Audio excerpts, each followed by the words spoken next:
थोड़ा सा रिकॉर्डिंग के अंदर ही मैं बता दूं आप लोगों को। Most of my old students are very familiar. Honours के लिए और नए बच्चों के लिए थोड़ा सा मैं ये बताना चाह रहा हूँ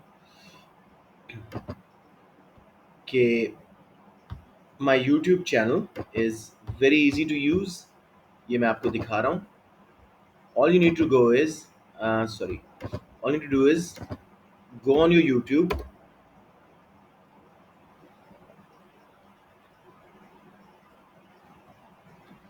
थोड़ा सा मेरा नेट स्लो है, सो bear with me.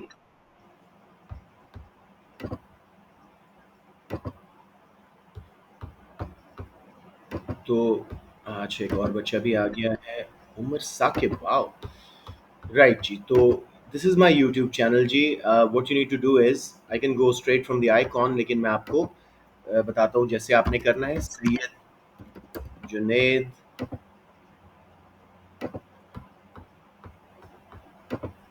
Syed Junaid eco, आपने ये वर्ड्स टाइप करने हैं और the channel will open up. वैसे भी मैं आपके एग्जाम प्रैक्टिस ग्रुप में हर वीडियो तो लगा ही रहा हूँ। फिर ये जे के ऊपर आपने क्लिक करना है और ये देखो प्लेलिस्ट आ गई। अब आप जब प्लेलिस्ट पे क्लिक करेंगे तो ये देखें हर पेपर की अलग है। अगर आपको कहीं रिवीजन करनी है, A2 power revision, AS power revision, almost all topics of A2, एक दो नए सिलेबस वाले नहीं हैं और AS के कंप्लीट हैं। फिर जी AS P1 पास पेपर्स, ये जब हम P1 का टाइम आएगा आफ्टर योर P2 उस वक्त कीजिएगा, बहुत टाइम होता है बीच में। A2 P3 पास पेपर्स, ये भी बाद में। A2 P4 and A2 P2 pass papers, कोई 4-5 साल के पेपर्स इसमें सॉल्व हुए लगे हुए हैं। So Anas and other kids which are not familiar with my channel, please use it. अब हम चल रहे हैं जी towards the paper we were doing. ये क्वेश्चन हमने अच्छा, ये तो एएस का पेपर है, इसको मैं बंद कर देता हूँ। और ये है जी आपका क्वेश्चन। हमने 5 क्वेश्चन कर लिया था। Assess the impact of globalization on standard of living in low income countries. Exact यही क्वेश्चन मार्च में भी आया है इन हाई इनकम कंट्रीज, तो वो इंशाल्लाह हम मार्च का पेपर जब करेंगे डिस्कस करेंगे। और ये जो है क्वेश्चन नंबर 4 देखें जी। Expenditure reducing policies will reduce a balance of payment deficit but will also cause significant unemployment.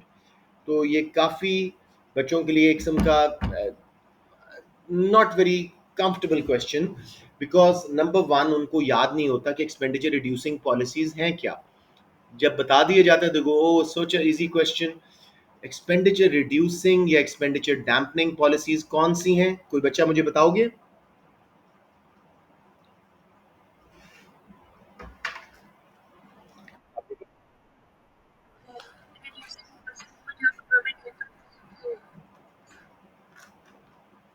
जी,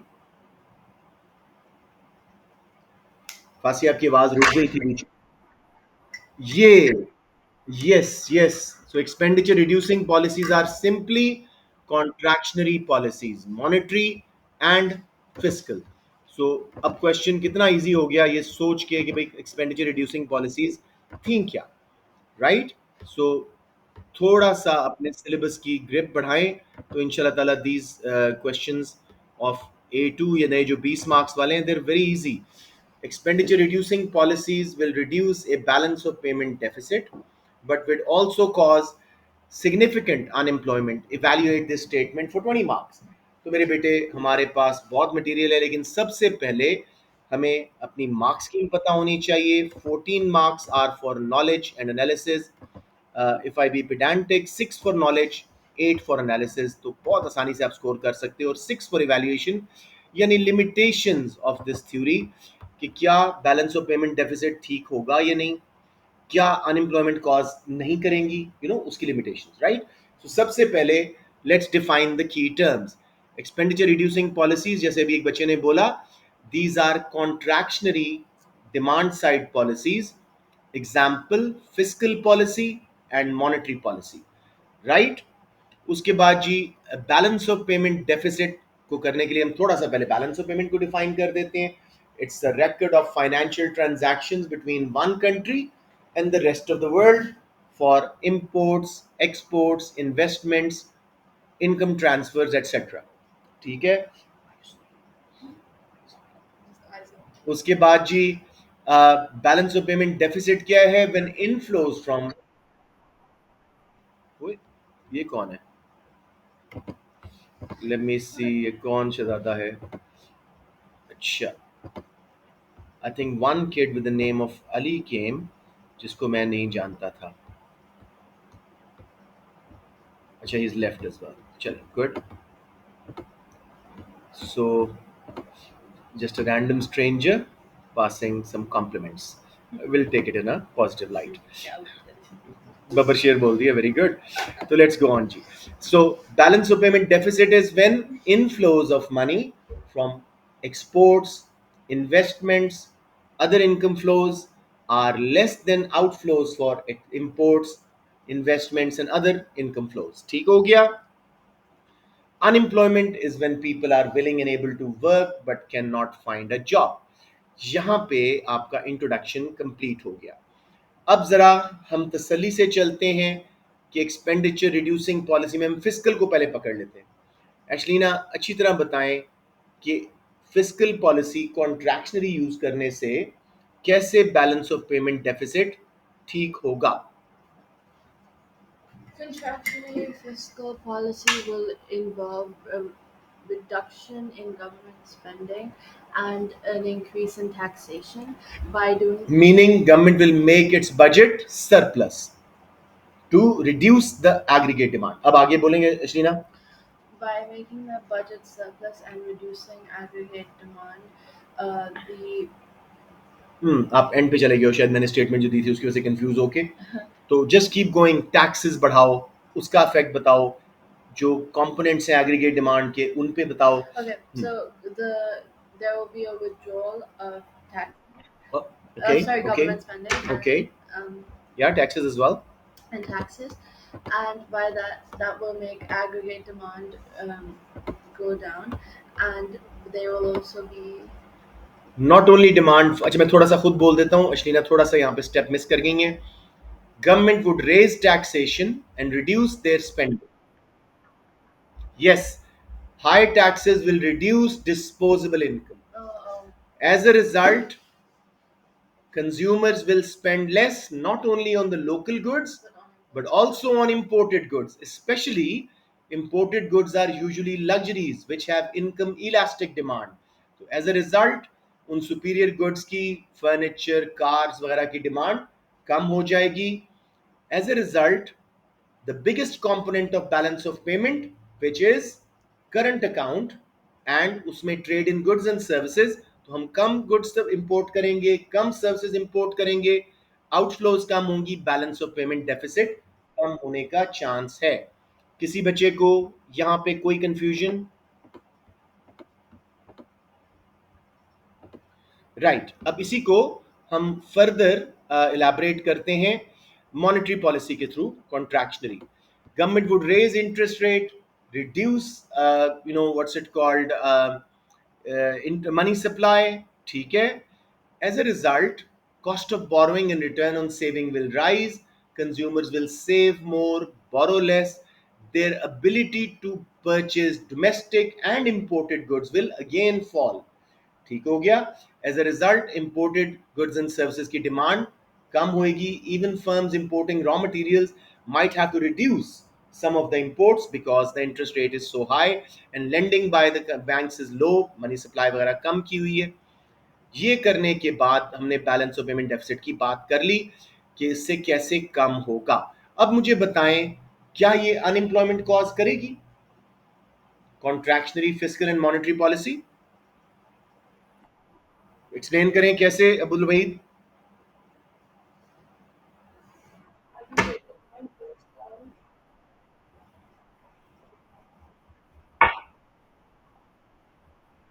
हाँ, शाबाश. कौन सी अनएम्प्लॉयमेंट होगी वहीद? हाँ हाँ, बोले बोले बोले.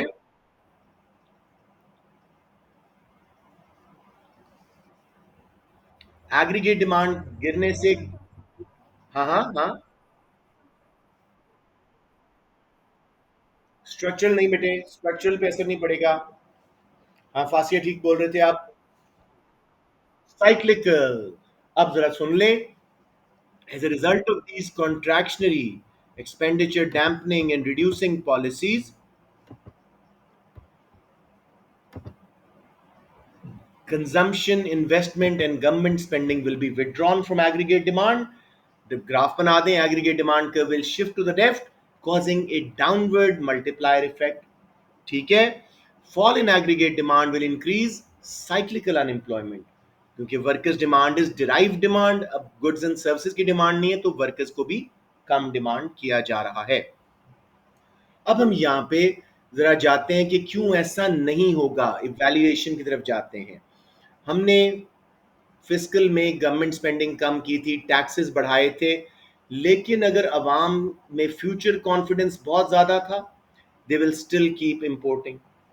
अगर इम्पोर्टेड रॉ मटेरियल्स फर्म्स के लिए लाजमी थे, लोकली अवेलेबल नहीं था, they would still keep importing even with interest rate rising, even with taxes rising.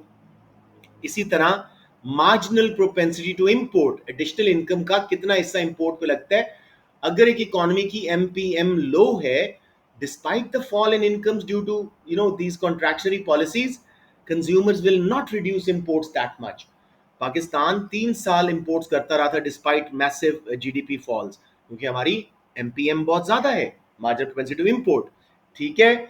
इसके अलावा जी आप कर सकते हैं टाइम लैग्स, कि आज आपने टैक्सेस बढ़ाए हैं, आज आपने इंटरेस्ट रेट बढ़ाए हैं, इमीडिएटली इंपोर्ट्स कम होना शुरू नहीं होंगी। दिल be at least year and half का टाइम लैग, सो इमीडिएट रिजल्ट्स नहीं आएंगे शॉर्ट रन के अंदर। ठीक हो गया। उसके बाद मेरा बेटा हम चलेंगे जी अनएम्प्लॉयमेंट पे। आप लोग मुझे बताएं क्यों अनएम्प्लॉयमेंट नहीं होगी कॉन्ट्रैक्शनरी पॉलिसीज के बावजूद। यहां पे शार्प बच्चा मुझे आउट ऑफ द बॉक्स सोच के बताओ।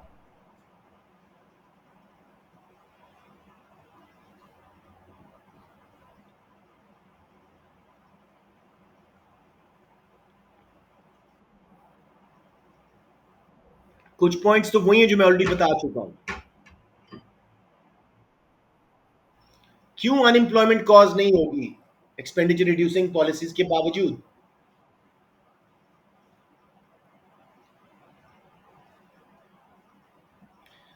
ओके यहां पे थोड़ा सा ट्रबलसम लग रहा है द साइलेंस। बच्चे सोचें, वेयर द इकोनॉमी वाज। हाँ सॉरी, बोले बोले। बहुत अच्छा बोल रहे हैं, कौन बच्चा बोल रहे हैं। यस, कंज्यूमर इम्पोर्ट्स नहीं कर पाएगा, वो cheaper alternatives locally produce goods पे चला जाएगा, हो सकता है अनएम्प्लॉयमेंट कम ज्यादा ना हो। शाबाश। अनदर पॉइंट फासिया बोले। Keep thinking of limiting factors. क्या क्या यही बोल रही थी, अच्छा।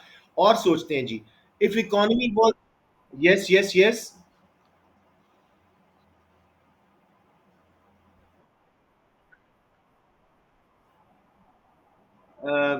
डज इट मैटर बेटे, हु आर यू।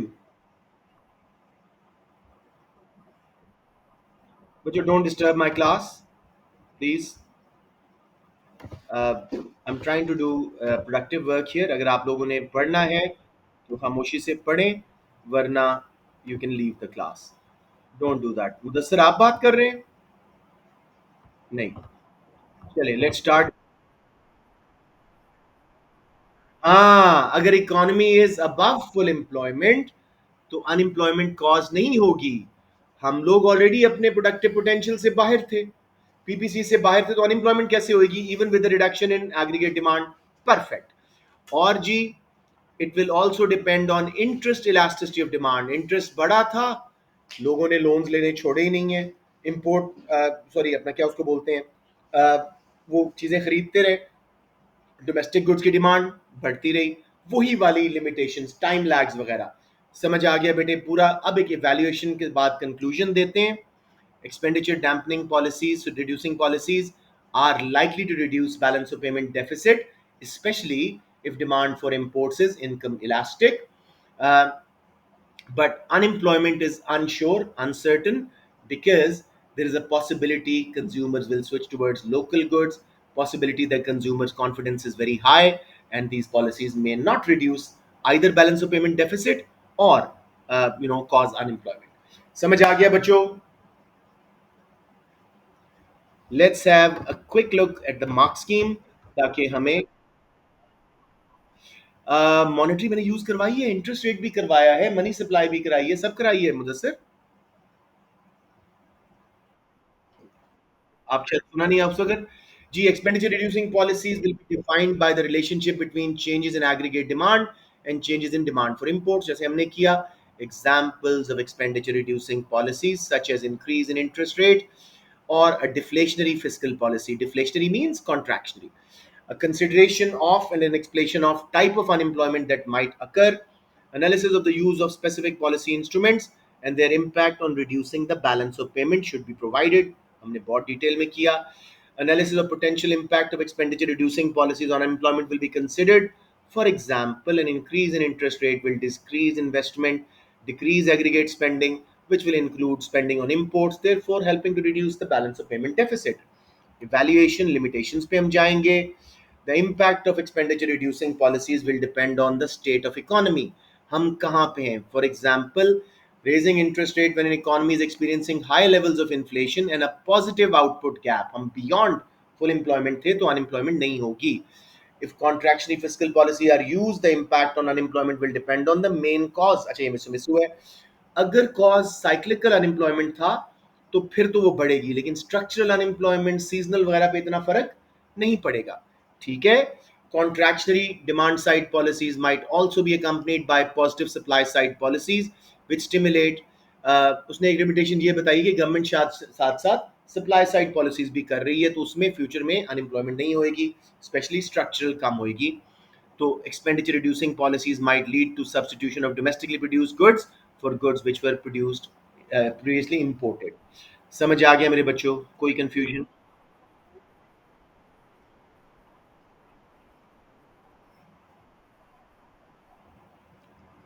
मैं समझा नहीं आपकी बात। हाँ बिल्कुल आ सकती है बेटे। ये डिपेंड करता है ना हम कहाँ पे हैं। फुल एम्प्लॉयमेंट से पीछे थे तो डिफ्लेशन आ सकती है।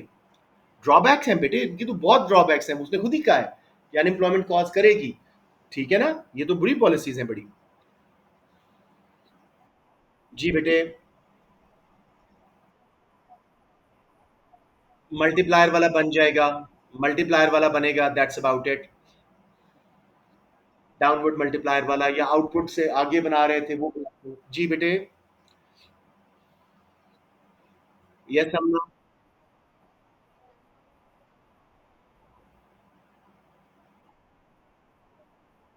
क्या आती है स्ट्रक्चर अनएम्प्लॉयमेंट? डिपेंड करेगा बेटे। मेनली इसमें साइक्लिकल आएगी, स्ट्रक्चरल पे सीजनल वगैरह पे इतना असर नहीं पड़ेगा, लेकिन ओवरऑल एक्सपेंडिचर कम हो रहा है तो यस कुछ हद तक वो भी इंपैक्ट होंगी, स्पेशली अगर दे टेक अ।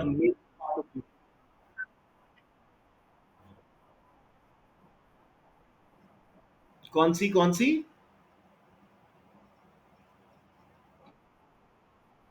हाँ हाँ।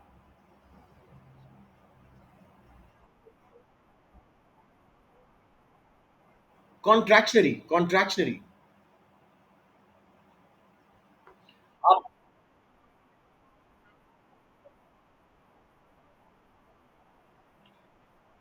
ट्रिकल डाउन इफेक्ट नेगेटिव भी होता है ना, मैं नेगेटिव सोच रहा था। ट्रिकल डाउन इफेक्ट नेगेटिव भी होता है, यस। एक्सपेंशनरी फिस्कल पॉलिसी में ट्रिकल डाउन इफेक्ट पॉजिटिव भी आता है, यस यू राइट। मल्टीप्लायर है बेसिकली। हम्म। वेल डन शारियार, शाबाश, यूज दीज टर्म्स। चलें जी, अब हमारा ये पेपर हुआ खत्म। We have plenty of time, let's move to June का पेपर। जी आ गए जी पेपर्स। दिल करता है आपको एक पुराना पेपर दिखाऊं और आप लोग उदास हो जाएंगे कि कितने आसान होते थे, 6 में से 2 करने होते थे। खैर ये 20 मार्क वाला is easier than the 25 marker and 12 13 marker, ये मुझे लग रहा है दिस इज अ बेनिफिट। कहाँ पे हैं जी हम? विंटर 23 पे मैं आ गया हूँ, टू फार टू फार। मई जून पे जाते हैं। समर समर समर समर, हाँ समर 23। अपना ही वेरिएंट आज करते हैं, नेक्स्ट टाइम हम दूसरा वेरिएंट पकड़ लेंगे। तो याद रखिएगा मैंने 42 आज करवाया है, नेक्स्ट टाइम मैं 41 इंशाल्लाह करवाऊंगा 2-3 क्लासेस बाद। देयर वी आर जी। Hate the data responses. Pakistan and the Belt and Roads Initiative, BRI. The BRI is a strategy initiated by China in 2013. ये जो हमारा ये सारा सी पैक है उसका हिस्सा था, that seeks to connect Asia with Africa and Europe via land and sea networks. It aims to improve regional integration, increase trade, and stimulate economic growth. It involves major investment in infrastructure products. Under the BRI, China is looking for markets with growth potential for their exports. China अपनी exports बढ़ाना चाह रहा है, इन particular openings for profitable infrastructure and industrial development, साथ यहाँ project करके भी profit बनाना चाह रहा है. Profits in China are falling and over capacity is wide spread. Over capacity क्या होती है बच्चों? ओवर कैपेसिटी फर्म्स में क्या होती है?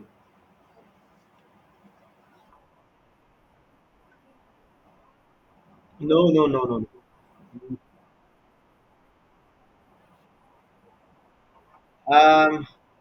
प्रॉफिट्स चाइना में फॉल कर रहे हैं ओवर. कुछ हद तक आप लोग ठीक ही बोल रहे हो, चले इस पे बाद में आ जाते हैं. अभी मैं फिलहाल I don't want get of the syllabus. Better direct transport links will encourage growth for China's inland provinces.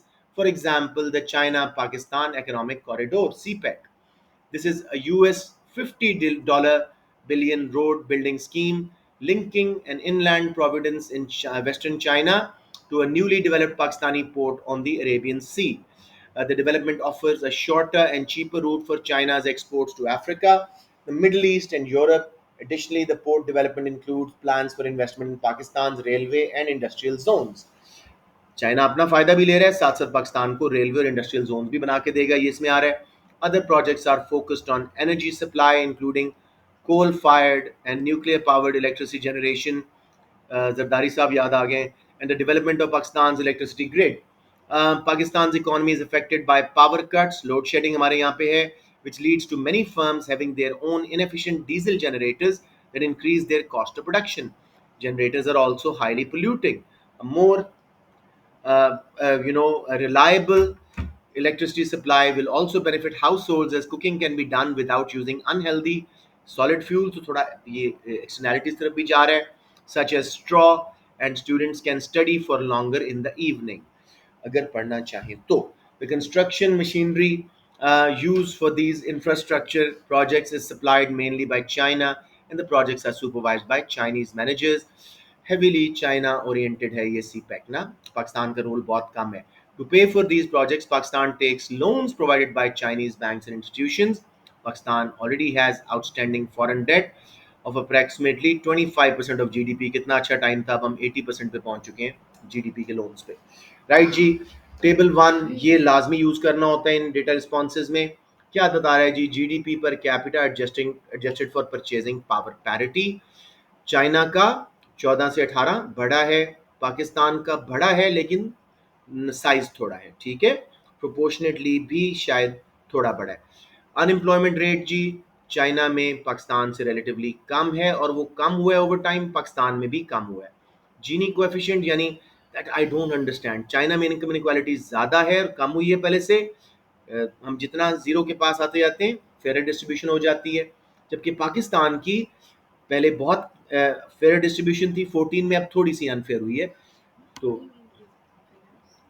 All these figures, Aren't they supposed to be between 0 sorry, and 1? It's Gini coefficient. Gini coefficient जितना zero के पास है उतनी fair distribution of income, Yeah, that's जितना one के पास उतनी unfair. अब क्या बोल रहे हो? why are the Gini coefficient values? ऊंचा बोलो बेटे. Why is it set at 43 and not between 0 मतलब अच्छा ये कह रही है कि why is it not between 0 and 1, इन्होंने परसेंटेज हिसाब से किया हुआ है, and 1? Oh, ठीक है. सो बेसिकली इट इज 0.43, ठीक है. या good question. no, it's not. Let's Muneet से क्वेश्चन था. Explain what is meant by purchasing power parity. जी बच्चों जनरल क्वेश्चन है, बताइए क्या होती है. Common forgotten topic. And silence prevails. Anyone? हमने जी. हाँ very good. How much does a basket of goods and services cost in different countries? ठीक है, जब हम कंपैरेटिव लिविंग स्टैंडर्ड कर रहे होते हैं तो हम देखते हैं कि एक basket of goods and services Pakistan में अगर $1,000 की आ रही है और अमेरिका में $2,000 की, तो पाकिस्तान की परचेजिंग पावर पैरिटी ज़्यादा है, क्योंकि हमारे यहाँ पे ये जो नॉन ट्रेडेबल सर्विसेज होती हैं, हेयर कट्स, ब्यूटिशियन सर्विसेज वगैरह बहुत चीप हैं, तो हमारे लो इनकम कंट्रीज की परचेजिंग पावर पैरिटी ज़्यादा होती है. So purchasing power parity refers to the purchasing power of currency within a country compared with other countries.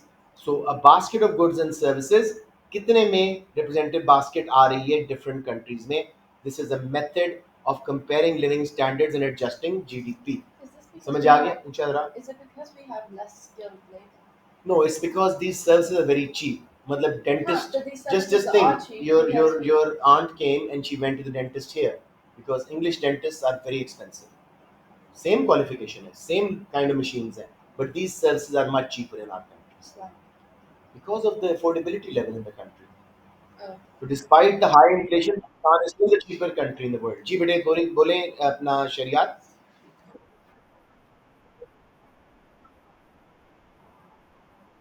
Yes, बिल्कुल सही कह रहे हो, बिल्कुल सही कह रहे हो.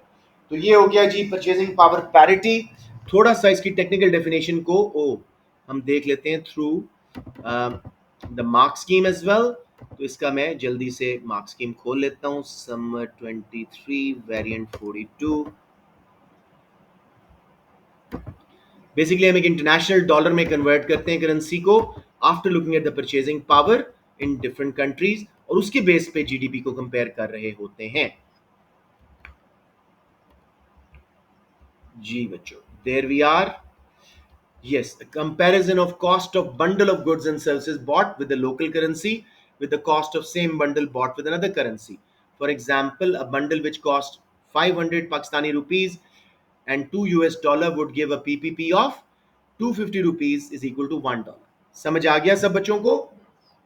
कोई भी दो बातें लिखते हैं आपको 2 मार्क्स मिल जाएंगे. इसमें बिग मैक इंडेक्स भी यूज की जाती है कि पाकिस्तान में बिग मैक कितने का आ रहा है और अमेरिका में कितने डॉलर्स में आ रहा है, पाकिस्तान में कितने रुपीस में, फिर एक इंटरनेशनल डॉलर में कन्वर्ट करके देखते हैं कहाँ परचेजिंग पावर ज्यादा है. क्लियर हो गया बच्चों? Let's move on to second question. तो पीपीपी रिवाइज करें, थोड़ा वीक लगा है मुझे. Explain with the help of diagram. हमारे पास चॉइस नहीं है, डायग्राम बनाना है और बहुत आसान है. द लाइकली इम्पैक्ट ऑफ जो बेल्ट रोड इनिशिएटिव है on both the potential economic growth and actual economic growth. क्या बचाएं, कैसे बनाएंगे, कौन सा ग्राफ बनाएंगे? एक्चुअल इकोनॉमिक ग्रोथ भी दिखानी है और पोटेंशियल भी. पीपीसी वाला पॉइंट इनसाइड पीपीसी से टुवर्ड्स पीपीसी लाए, एक्चुअल ग्रोथ नजर आएगी. पूरा पीपीसी शिफ्ट कर दें, पोटेंशियल आएगी. या फिर आप एग्रीगेट वो लॉन्ग रन एग्रीगेट सप्लाई वाला बनाएं, 3 शेप वाला, और एग्रीगेट डिमांड को भी राइट पे शिफ्ट करें और लॉन्ग रन एग्रीगेट सप्लाई को भी राइट पे शिफ्ट करें. दोनों एक्चुअल एंड पोटेंशियल ग्रोथ आप दिखा देंगे. एक्सप्लेन कर दीजिएगा कि actual growth happens due to utilisation of previously unused resources. It happens in short run as we move from inside PPC towards PPC, and aggregate demand shift is the reason for that. Whereas potential growth is when the whole PPC shift due to supply side policies, long run aggregate supply shift to the right through infrastructure, road development. थोड़ा link कर देते हैं. BRI will reduce distribution cost, reduce travel times, efficiency will increase, cost of production will reduce, aggregate supply will increase. सबको समझ आ गया बच्चों? अब बच्चे देखो नेक्स्ट, यही वाला. Actual economic growth will reflect an increase in Pakistan GDP year using existing resources. Potential growth is outward movement of Pakistan's PPC. ये वाला ग्राफ. कोई कंफ्यूजन मेरे बच्चों? आप एडीएस वाला ना भी बनाएं, वो आपको मार्क्स पूरे दे रहा है. 1 मार्क डायग्राम का, 3 मार्क्स डायग्राम के और सिर्फ 1 मार्क एक्सप्लेनेशन का. Very easy question I would say, बिल्कुल एएस टाइप का है. अब जी ये क्वेश्चन जरा टफ होते हैं. Consider with reference to table 1.1, और इसमें टोटल कॉमन सेंस है. आप और मैं इसमें बराबर हैं. B it N economics teacher, an economist, normal economic student, किसके पास एनालिटिकल स्किल्स हैं, इंटरप्रिटेशनल स्किल्स हैं. अगर आप लोग 6 मार्क्स लेने हैं हमने, तो हमें 4-5 सॉलिड पॉइंट ढूंढने हैं उन इंडिकेटर्स में. Consider the reference to table 1.1, the change in standard of living in Pakistan and China between 14 and 18. Standard of living जज होता है रियल जीडीपी पर कैपिटा से. सबसे पहले उसको देखते हैं, फिर दूसरों को देखते हैं, अनएम्प्लॉयमेंट को भी और जीनी कोएफिशिएंट को भी. जी, एक बच्चा मुझे बताएं, जीडीपी पर कैपिटा के हिसाब से जो पीपीपी पे एडजस्टेड है, कौन सा कंट्री का स्टैंडर्ड ऑफ लिविंग ज्यादा इंप्रूव हुआ है?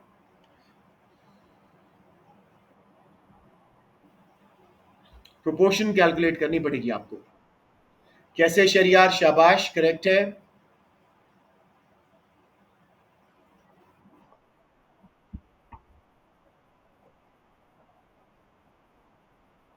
परसेंटेज इंक्रीज भी ज्यादा है, अबाउट तकरीबन 4/11 कितना होगा, अबाउट 30% ठीक है. और ओवरऑल साइज ऑफ जीडीपी पर हेड भी ज्यादा है, तो जनरल वेलफेयर डेफिनेटली ज्यादा है. पाकिस्तान का साइज भी कम है और ग्रोथ भी सिर्फ 600 और 4100, मुश्किल से कोई 12-13% है. ठीक है ना, सबको समझ आ गया बच्चों? Yes. अनएम्प्लॉयमेंट रेट अश्लीना आप करें, कौन सा कंट्री ज्यादा अच्छा लिविंग स्टैंडर्ड एंजॉय कर रहा है? बोले बेटे, China. एक्सप्लेन करें कैसे. It has a lower rate of unemployment. It has an overall low rate of unemployment, plus the fall in unemployment rate is proportionately Yeah, greater bigger, than the proportionately 5.1. greater than Pakistan. आप बेशक calculate करके दे दें कैसे. 4.1 point three minus over 52. नहीं, 0.3/4.1 into 100 proportionate change तब आएगा ना, percentage change. No, but if I go with like 4.1 minus 3.8 and then 5.8 minus 5.5, the difference is still there. So difference is going to be 0.3, same difference, but proportion of the actual is going to be China में less. तो 0.3/4.1 into 100 China का करोगे, 0.3/5.8 into 100 Pakistan का करोगे. Got it.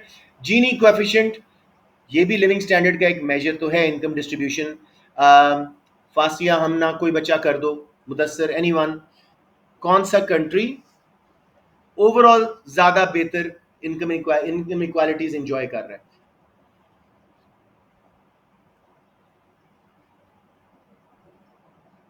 कहाँ गए आप लोग?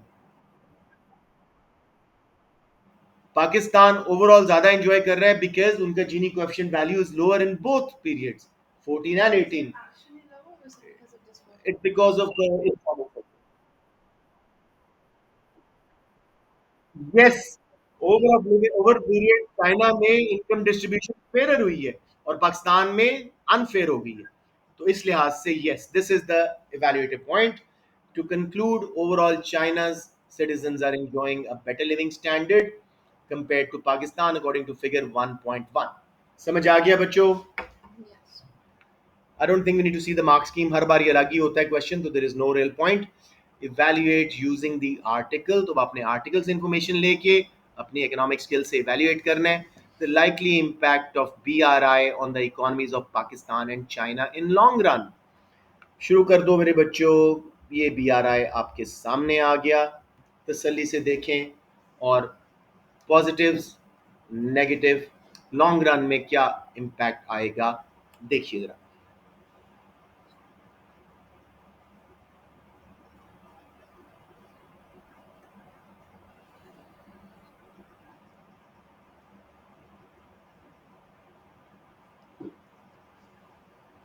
Positive effects on China and Pakistan or both? Positive and negative effects on China, positive and negative effects on Pakistan for long run economic growth. Okay.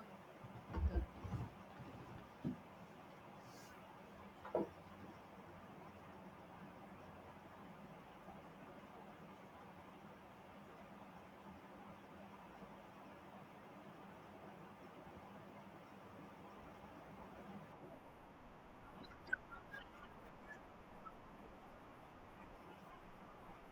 क्या बात है, शाबाश, शाबाश. चाइना ने बड़ा ध्यान से ये प्लान किया है. प्रॉफिट्स गिर रहे थे, ओवर कैपेसिटी हो रही थी, so they were going to achieve potential growth through using the land of another country. ठीक है, और बताएं जी, चाइना क्या बेनिफिट लेगा? China is looking for what, Ashlina, first paragraph. China is looking for a connection with other countries, which will help them in increasing their own trade, which will Growth in help them potential develop. for their Yeah. exports, शाबाश. uh, Mudassar, second paragraph, China को और benefit सी pack का.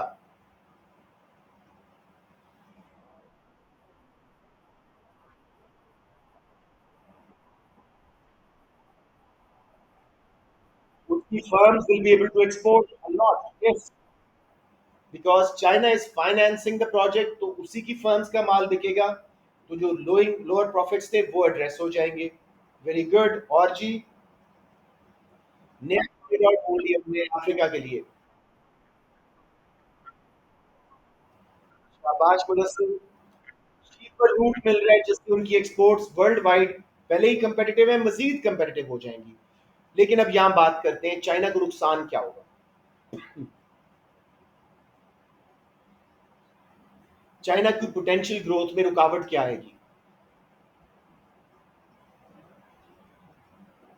China is giving loans of $50 billion. China is investing a lot of money and investing in Pakistan. तो basically हमारा productive potential बढ़ेगा, China का वो पैसा आहिस्ता आहिस्ता वापस आएगा, फेवरेबल टर्म्स पे दिया हुआ है. Pakistan as we know now is on a default list, so they may not be able to pay China, and China might have to keep rescheduling the loan or even forgive the loan. So they might not recover their initial investment. समझ रहे हो. ये China का था. अब पाकिस्तान के फायदे देखिए. लास्ट दो पैराग्राफ्स पाकिस्तान के ऊपर ही है. बोले बच्चे. इन्वेस्टमेंट आ रही है जिससे एफडीआईज आएंगी, उनके फायदे. शाबाश, कुछ मल्टीनेशनल के फायदे बता दोगे.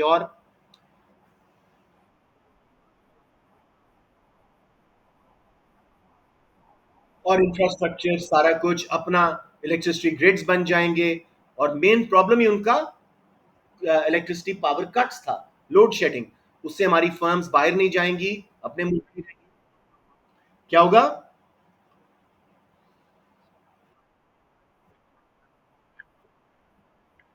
यस, तो हमारा फ्यूचरिस्टिक ग्रोथ आएगी, पीपीसी शिफ्ट होगा. लेकिन डीजल जनरेटर्स यूज हो रहे हैं, पोल्यूशन वगैरह हो रही है, उसको भी हम रोक लेंगे, तो इससे फ्यूचर की सस्टेनेबिलिटी बढ़ेगी. स्टूडेंट ज्यादा पढ़ेंगे तो स्किल्ड लेबर आएगी, पीपीसी बाहर शिफ्ट होगा. एंड पे पाकिस्तान के नुकसान देखिए. ज्यादा बेनिफिट चाइना को हो रहा है. It's a project design to benefit China more than Pakistan. Pakistan शदीद लोन ले रहा है. इस वक्त 25% है, जबकि अब 80% पे आ चुका है. This is because of these projects. Pakistan foreign debts बहुत बढ़ेंगे, जिससे पाकिस्तानी करेंसी डेप्रीशिएट होगी, और हो भी गई. और हमारी जो है शदीद इन्फ्लेशन आने का खतरा है, वो भी आ गई. तो फॉलो कर रहे हो. ये सारे मसले पाकिस्तान को आएंगे. Anyone ji, any confusion? I think a pretty wholesome, useful class. कल हम इंशाल्लाह सेक्शन बी करेंगे. और दोबारा देखो, पहला क्वेश्चन कितना आसान, इकोनॉमिक एफिशिएंसी का. राइट जी. हाँ, हम ना बोलिए. जी जी बेटे. जी मैं 215 पे हूँगा. कुछ बच्चे ये गनी और आ रहे हैं अपना शहरियार खान वगैरह, कुछ इंडिफरेंस कर्व के ग्राफ समझने के लिए. आप भी आ सकती हैं अपनी पर्सनल क्वेरीज के लिए, चेक करवाने के लिए कुछ. What time are you going in tomorrow? 2:15. Not to school, but like in general. In general, I'm going at 7 in the morning. 7. Sorry, crescent में आऊंगा थर्सडे को बेटे. आप कौन है बेटे. सॉरी, थर्सडे को मेरी फिजिकल क्लास. हाँ, आप साथ मेरी फिजिकल क्लास थर्सडे को है. जो दिन वाली क्लास है वो शाम वाली में मैं मर्ज कर रहा हूँ ना, तो वो आपकी अटेंडेंस शाम वाली में काउंट होगी. ठीक है. ऑल राइट बच्चों, अल्लाह हाफिज. Let me stop.